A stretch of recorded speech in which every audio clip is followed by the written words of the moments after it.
Hey guys, welcome back to Grow Like a CEO. Now, the average CEO reads a book a week. That's 52 books a year.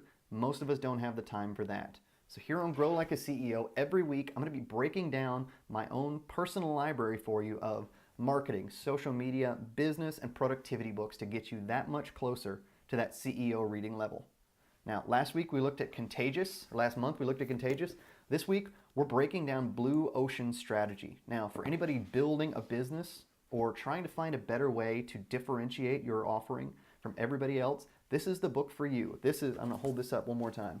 This is your book right here. This is all about finding a better way to relate to your market and to get out of these red oceans. Now, we call them red versus blue oceans because I want you to think about competition. All right, competition's bloody, and if you've got a lot of competitors out there, there's a lot of businesses getting bloody out there. So we're going to find a way to set yourself apart and find that nice blue ocean where there's not a lot of competition and your offering is unique. So we're looking at 6 different ways this week to break down your offering, to look at your offering, look at your market and your users, and figure out what's the best way that I can approach this process to make sure that my business is unique, that I stand out, and then I'm not competing with every other business out there on the same playing field. So that's what we're looking at with Blue Oceans, finding a better way to relate to your market. All right, so the first one, all right, we're looking at alternative industries. And when you think about alternative industries, I want you to think about something broader than just substitutes, one brand versus another. All right, think about CPAs versus, say, QuickBooks. All right, CPA and QuickBooks, both are here to do your taxes. Both are here to help you with the tax process, but they have an entirely different form and entirely different function. All right, so these are the alternative industries we're looking at. One's the software, one's an actual person with lots of training.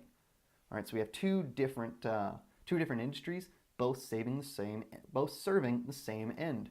All right, so think back. We're going to give you a story here for each one of these. We're going to look at NetJet from 1993. Now, most of us, it's not a brand that stands out in my head, but an incredibly successful one. All right, they were getting into the aviation industry, and they're finding that the barrier to entry was way too high. All right, owning your own fleet of planes, maintaining them, dealing with all the extra fees that are associated with that process, just so much overhead, no sense in getting into there. All right, so they decided instead of going and competing with the likes of Continental, United, Southwest, Delta, all these massive names, they decided to niche down and change their offering a little bit. So they focused on the part of the industry that was most efficient for them, and they focused on business travelers. All right, so what do business travelers need? They need an easy way to travel. It has to be cost effective, right? And they have to be able, it's got to be, like I said, easy way to travel. That's the big part in there. So their options for this process are either fly commercial or purchase your own plane.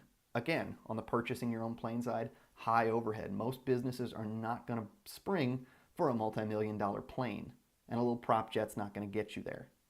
All right, so you don't have the options there in purchasing your own plane. On the other side, flying commercial has all the fun of the TSA, scheduling issues, variable prices, you name it, lots of other issues in there. So what NetJet decided to do was change the way they related to that market, focus on those business travelers, and provide them the opportunity to have the benefits of a private plane without the shortcomings of it, without having to pay for the overhead, the storage, the maintenance, without having to do any of those issues.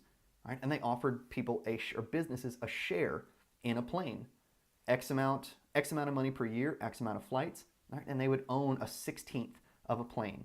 All right? This created lower costs for owning that plane, no maintenance, easier travel possibilities, and it made traveling substantially easier for the businesses that have to do a lot of travel. All right, so change the way, looking across these alternative industries, gave them the opportunity to relate to a specific niche in a much better fashion.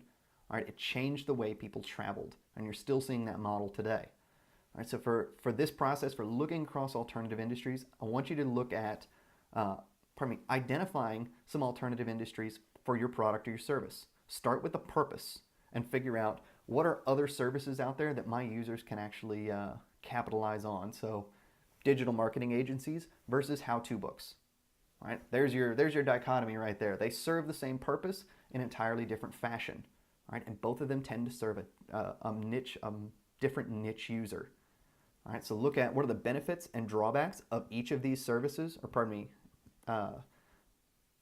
each of these industries. What are the benefits and the drawbacks? right? Which ones are worth the user's time? That's going to be important for you. Figure out which ones are most important to the users, right? And which ones can be done away with. The ones they hate the most, that's your best starting place. Look for the things that people hate in those industries, and how can you differentiate yourself on those factors? Because if you can make life easier for somebody, they will pay you money for it. All right, number 2, we're going to look across strategic groups. And when I talk about strategic groups, I want you to think niches. Again, I want you to think niches of companies within markets. So we're going to pick on the auto industry right quick, just to give you an example of this. Think mass appeal cars, Ford and Chevy. Now think luxury cars. All right, these are strategic groups. Right? Chevy and Ford, they're going for everybody. And you go to your luxury cars, they're going for a very specific clientele. These are your strategic groups. All right, the key to breaking out of this is breaking tunnel vision. And this tunnel vision is going to apply to most of these, but for strategic groups, more times than not, what you're going to find is in these industries, luxury cars, for example, people get tunnel vision and they think about being the best in that specific industry and competing within those walls. Blue ocean here, we're talking about getting rid of those walls and finding our own space. All right, so I want you to determine the reasons that customers would want to trade up or trade down. Why do people buy a specific luxury car, buy a Benz versus a Jaguar? I hope those are two different brands, but why do people change from one to the other? What are the most important features to them, and how can you capitalize on that? The story I want you to think about is Curves, the ladies' gym. Ladies only gym, generally much smaller space. Now, gyms tend to qualify themselves on a couple different things. Square footage, the amount of machines that they have, right? And the vast array of amenities. Most gyms out there, LA Fitness, 24-hour fitness, Lifetime Fitness, all of them compete on so many different amenity levels that it's overwhelming to users. So Curves, on the other hand, decided to take a different approach, and they wanted to, again, niche down to a specific group. So they picked on just women in gyms, and they wanted to figure out what the barriers to entry were. Why did women go for a Lifetime Fitness versus a 24-hour fitness? What were the most important things? All right, and it came down to time, ease of use, and clientele. Right? It came down to, okay, I can go to the gym and I can wait in line for machines. I can be self-conscious around, all the fit people. I can be self-conscious around the other sex, and I can waste money because I don't have the time to spend 2 hours at a gym every day. I'm not getting my money's worth. Gyms have to charge those rates because there's so much overhead involved in having machines, square footage, all these other features, all these other amenities. So much time and energy goes into that.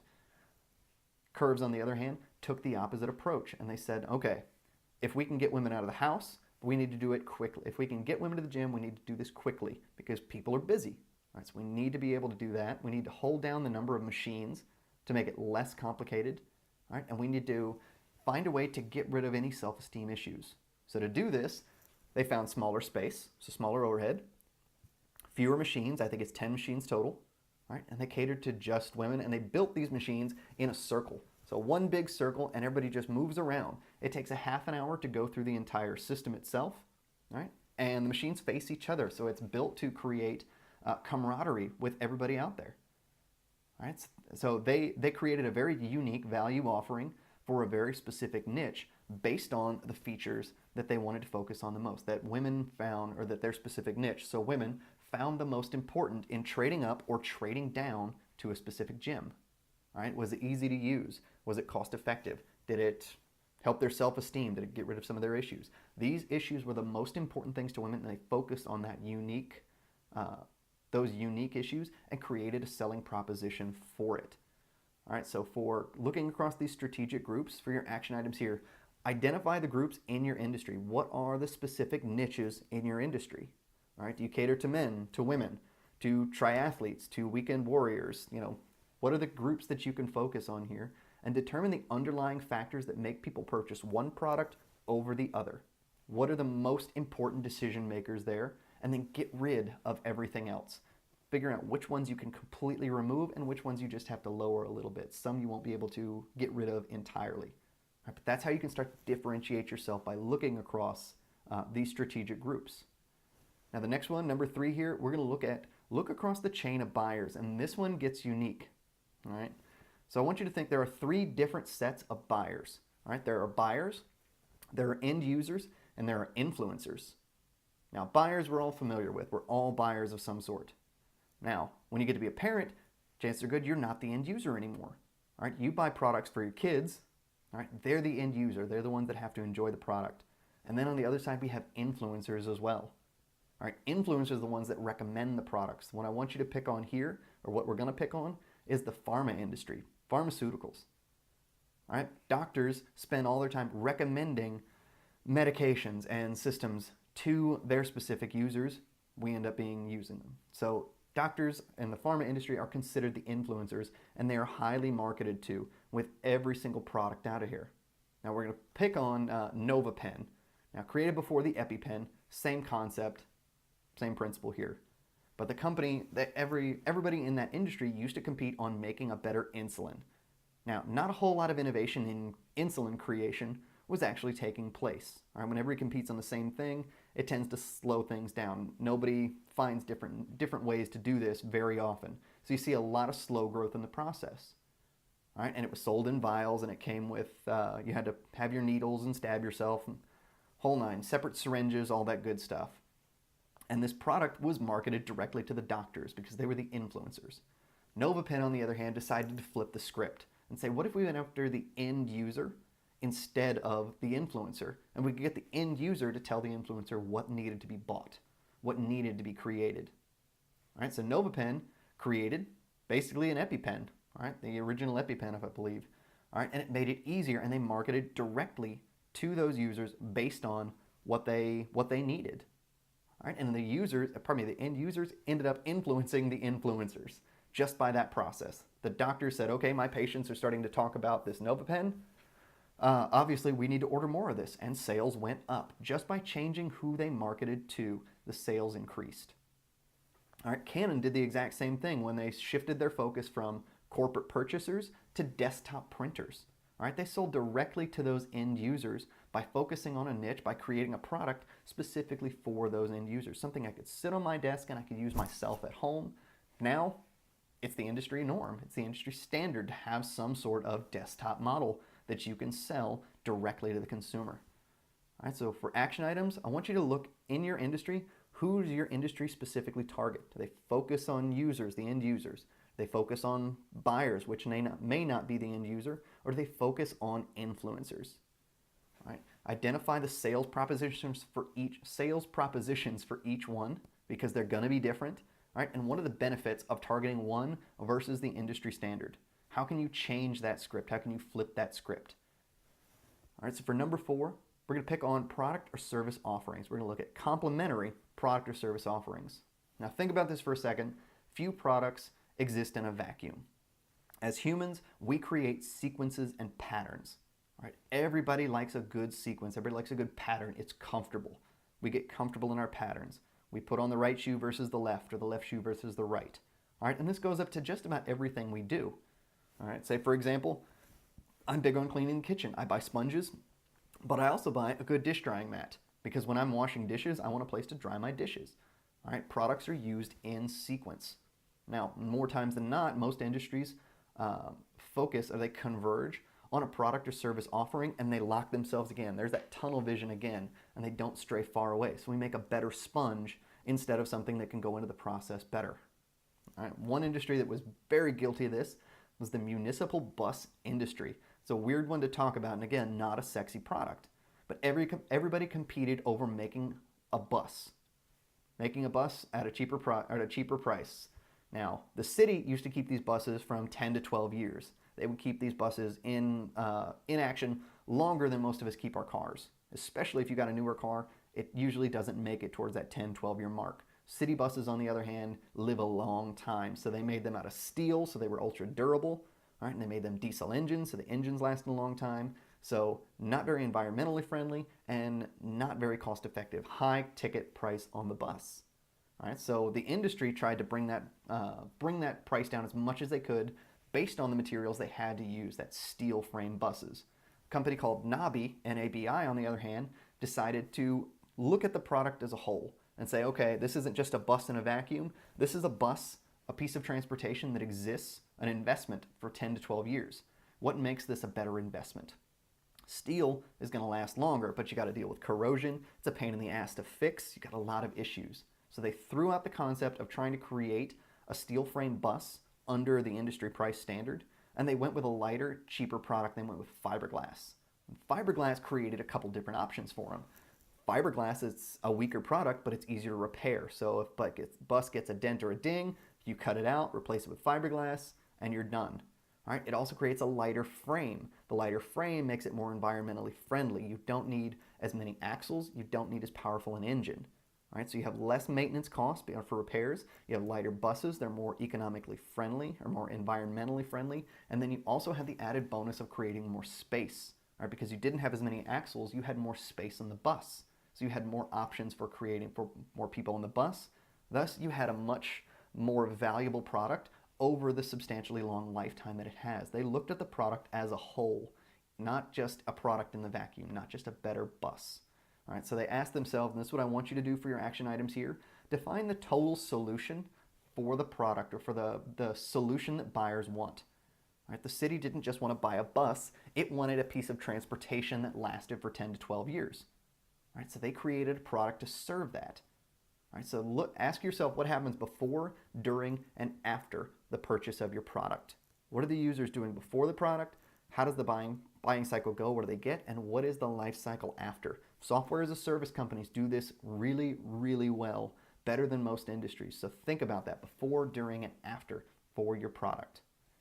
All right, so number 5, this is my favorite one by far, especially if you saw my last videos on focusing on the book Contagious. All right, because we're going to look at the differences between a functional and an emotional appeal to buyers. This all comes down to your narrative. Now, competition, this is an interesting part here. Competition tends to focus on one single base of appeal. They try and out logic or out emotion one another. Coca-Cola, all about emotion. Nobody wants to hear about the logic of Coca-Cola. Dr. Pepper, on the other hand, decided to go the opposite direction one year and went Dr. Pepper, and you'll all remember this, at 10, 2, and 4. Everybody remember that? You used to see it in the logo. 10, 2, and 4 was the recommended time people needed a boost in their day. All right, when energy levels drop, have a Dr. Pepper at 10, 2, and 4 and get through your day that much better. They changed the way that they looked at that specific product. All right. Now, over time, industries tend to focus on those trends, and they train their audience about what to expect. And when your audience does expect something, now you can flip the script that much easier. All right, CEMEX, and that's CEMEX. This is, if there was ever an unsexy brand, an unsexy product, this is it. It's bagged concrete in Mexico. Nothing interesting about this product whatsoever, and zero emotion whatsoever in a bag of concrete. It's literally a big piece of what's going to become a rock. No emotion in this. Now, they looked at their audience and they found that we've got a lot of poor people out here in Mexico, but they own their own land. Now, this is an interesting part because this is specific to their market here, is these people tend to build their own additions onto their homes. All right, so they needed bagged concrete to pull this off, but they generally didn't have the money. All right, we had a lot of community aspects, so they would spend money on quinceañeras, festivals, baptisms, weddings. Lots of money poured into these community events. What they found is there was also in these small communities a concept of a tanda, T-A-N-D-A. Now, a tanda was like a group lottery. All right, you pay into the tanda and you have the ability to win this larger sum of money. So they had to find a way to tap into that specific amount of money, and they created what they called a super tanda. All right, it had a specific name to it, and it's escaping me right now. All right, but this gave them the ability to allow people to pay into a lottery system that, in return, they would win the amount of concrete or the number of bags of CEMEX to actually create a new addition to their house. And they built this entire model around it, and they built it around an emotional draw of building the dream home. You know, you add an addition to your house to welcome new family members, new kids, things like that. It's all about building this dream. So they created an emotional draw that also had a benefit to it. All right, and they added some extra bonuses in there as well. Things like a contractor would come out. They would usually throw a big community party. It became this massive event. They created huge spectacle around it and built it into emotion. All right, so identify for your action items here. I want you to identify whether your market is emotional or functional.